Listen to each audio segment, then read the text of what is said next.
મન નાના નાનપણમાં મન માયા લગાડી મન મેલડીએ માયા લગાડી મન મેલડીએ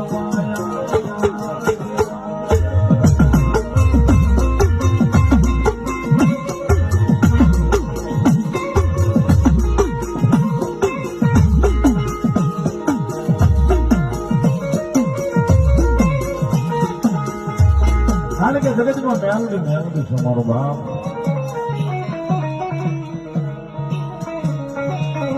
મેં પેલા કીધું કે સાહેબ દુનિયામાં મેલડી ની કોને ખબર હોય કે એક મેલડી જેને મળી હોય એને ખબર હોય, એક મેલડી જેને અડી ગઈ હોય એને ખબર હોય મેલડી કોણ ખબર હોય.